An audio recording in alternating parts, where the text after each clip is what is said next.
Bueno, lo que me gustaría preguntaros inicialmente son tres preguntas en una y, bueno, la vais elaborando o abordando del modo que vosotros creáis. Realmente hemos abierto una especie de foro para recibir sugerencias o preguntas, tanto en Facebook como en YouTube, y esta es una de ellas, inshallah, que me gustaría presentaros o plantearos. Y la he dividido en dos partes porque tiene como A, B y C.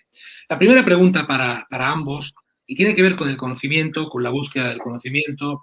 Alhamdulillah, vosotros fuisteis a un país muy lejano del vuestro, de vuestra patria, para aprender esta religión y habéis estado años viviendo en otro país, en otro lugar que no es el vuestro, alejado de vuestra familia, buscando el conocimiento.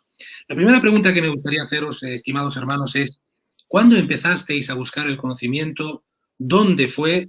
¿Y cómo fue la vida en ese sitio? Eh, Quien quiera de los dos puede empezar, inshallah. Bueno, por mi parte, cuando yo me hice musulmán, obviamente, eh, Argentina, 1989, había muy escaso material sobre el Islam en idioma español. Los pocos libritos que había venían de España. Y yo tenía amigos en dos comunidades, que es la comunidad siria y la comunidad libanesa, que son la mayoría de los musulmanes, o eran en aquella época en Argentina. Y yo detectaba que había ciertas como diferencias en cómo interpretaban el Islam, y el imam de la mezquita en aquel momento era egipcio, de la Universidad del Azhar. Entonces también veía que, digamos, como que cada uno tenía una visión del Islam. Yo en aquel momento tampoco podía diferenciar mucho lo que era Islam y lo que era cultura. Para mí todo lo que ellos hacían de alguna manera era Islam. Y entonces eso de no entender cuál de las tres posturas era la correcta hizo que yo sintiera esa necesidad de, bueno, tengo que ir a estudiar el Islam. Y en el año 93, alhamdulillah, tuve la oportunidad de ir a hacer el Hajj, y entonces presenté mis papeles en la Universidad Al Qura, en la misma ciudad de la Meca, y alhamdulillah, en muy poco tiempo fui aceptado para estudiar ahí. Así que lo que, digamos, de alguna manera me impulsó es que yo quería saber, digamos, el Islam desde su fuente y entenderlo desde su fuente, porque en ese momento todo lo que yo aprendía del Islam era a través de un traductor. Y entonces yo no podía entender ni del imam, ni de las personas que venían en Ramadán a recitar el Corán, no podía entender de ellos directamente. Entonces nació en mí esa sed de aprender el idioma de la revelación y estudiar el Islam para poder entenderlo para mí. O sea, en un principio mi intención no era aprender el Islam para enseñarlo, honestamente. Era poder educarme a mí mismo, entender a mí mismo y poder sacarme un montón de dudas que tenía que, digamos, por las falencias en la traducción o por mi escaso conocimiento no podía preguntar correctamente y obtener esas respuestas. Así que, alhamdulillah, bueno, mis estudios islámicos fueron en un principio 3 años de idioma árabe. El Instituto de Idioma Árabe en la Meca en aquel momento era de 3 años, ahora está homologado con el de Medina, que son 2 años, y luego los 4 años de la licenciatura en Teología Islámica, Usul ad-Din. Así que esos fueron mis estudios. Pues lo que más me gustaba era el ambiente. Yo fui, subhanallah, un privilegiado de poder pasar esos años en la Universidad de la Meca, porque, digamos, yo vivía en un piso, en un apartamento afuera de la universidad, pero mi vida era por la mañana muy temprano ir a la universidad, clases hasta después del mediodía, de ahí salir corriendo a ver si uno alcanzaba a hacer el duhur en la mezquita del Haram, en la Meca. Después descansar un poco y estudiar y volver a ir al Haram en el Maghreb y el Isha y aprovechar ese tiempo, sentarse entre el Maghreb y el Isha en la explanada de la mezquita y repasar lo que uno pudiera, y si había alguna clase después de la Isha poder presenciarla. Entonces Eh, digamos, ese era mi día a día durante muchos años digamos, yo no era una persona muy social, no es que tenía muchos amigos, muchas amistades, pero las pocas que tenía eran también personas que estaban digamos, en la misma eh, idea que yo de aprovechar el tiempo, de estudiar, algunas personas de Occidente, y tuve la baraka de que muchos profesores se encariñaban conmigo y entonces nos encontrábamos ahí en el Haram y me decían, bueno, cualquier duda que tengas de cualquier lección, de algo que pueda ayudarte. Y entonces, bueno, digamos que tenía los profesores de la universidad que me dedicaban tiempo uno a uno y eso es fundamental. Así que yo lo que más aprecio, lo que más extraño también de esa época es esa intensidad de estar ligado al conocimiento y a un lugar sagrado y a personas de conocimiento. Fueron casi 10 años de mi vida, es algo que disfruté muchísimo y extraño mucho.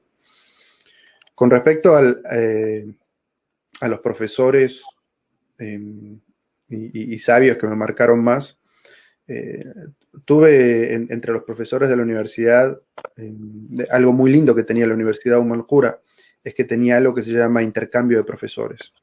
Entonces, Al-Qura tenía profesores de prácticamente todo el mundo árabe islámico. Entonces, tuve profesores de Egipto, de Sudán, de Marruecos, de Jordania, de Siria, además de, bueno, muchos locales sauditas. Entonces, eso también daba una amplitud de conocimiento, de vistas, tanto en la forma de entender el fiqh, como el tafsir, como incluso temas de aqida. Entonces, eso fue muy, digamos, muy importante para mí. Pero por otro lado, también tengo que decir que fui un afortunado en el momento que llegué a la ciudad de la Meca, porque como dice Hisham, digamos, es una tierra donde hay muchos sabios, y en ese momento había dos montañas del conocimiento en ese momento, que era alguien que vivía muy cerca, que era el Sheikh Ben Baz, que él tenía una casa en la Meca y pasaba mucho tiempo en la Meca. Y entonces los estudiantes de conocimiento teníamos la oportunidad de ir a visitarlo, sentarnos y escuchar.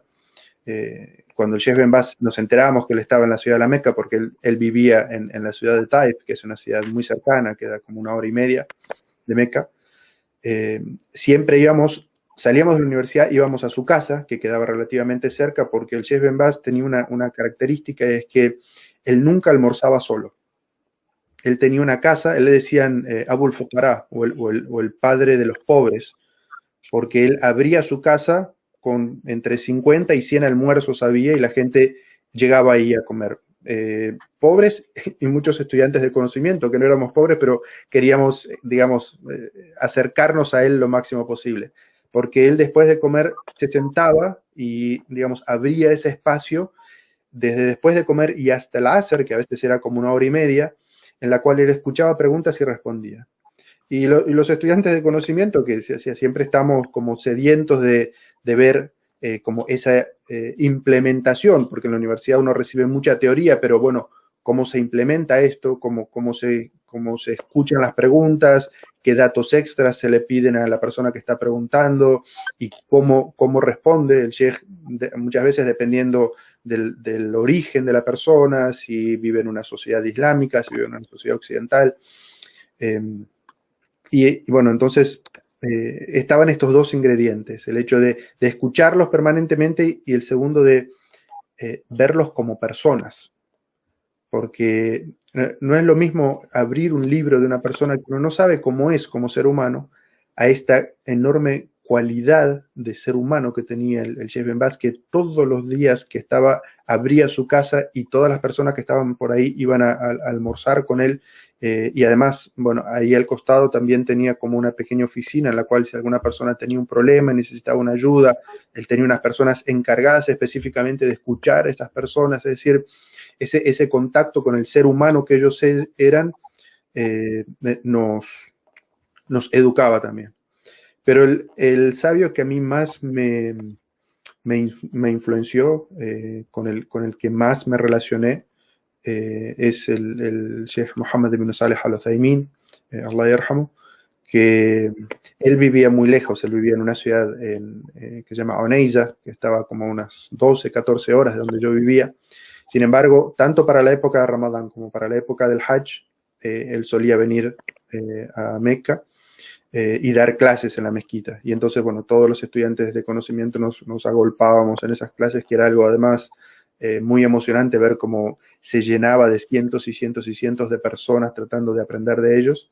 Pero además él tenía un programa de verano, eran 6 semanas, en las cuales él enseñaba, digamos, escogía pequeños libros, un libro de idioma árabe, un libro de la ciencia del hadith, un libro de la ciencia de la interpretación del Corán, un libro de fiqh, un libro de aqida, pequeños libros.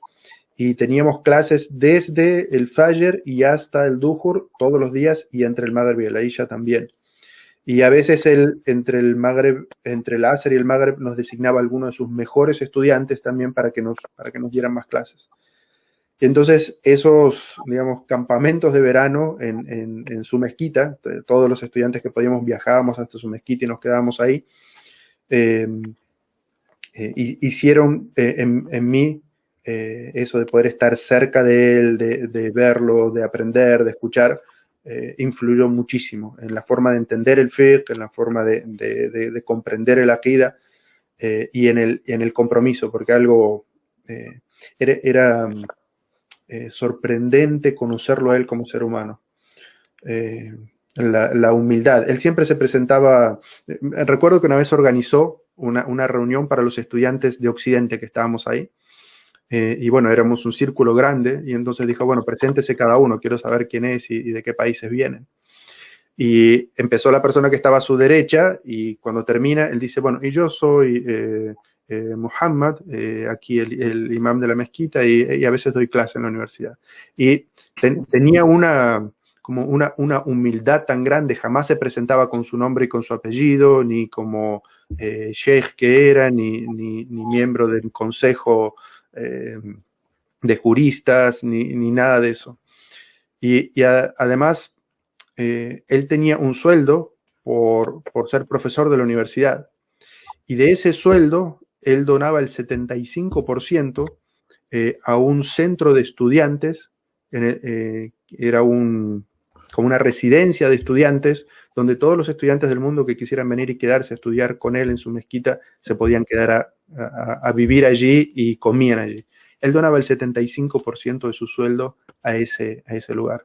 Él vivía como unas 8 cuadras más o menos de la mezquita, al Jam el-Kabir. Y los estudiantes también íbamos, incluso antes del Adán del Fajr, nos quedamos cerca de su puerta y lo acompañábamos caminando esas 8 cuadras para hacerle preguntas.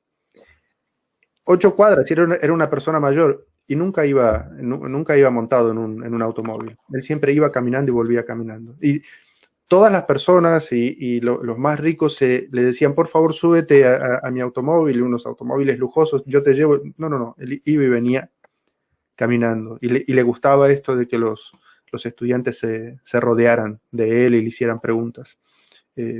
No recuerdo ni una sola vez que dijera, bueno, quiero ir caminando haciendo dhikr. No, él, digamos, escuchaba pacientemente nuestras preguntas y respondía. Y muchas veces nos preguntaba, pero ¿de dónde es? ¿Y en qué ciudad? ¿Y es un país islámico? No, es decir, él quería entender el contexto.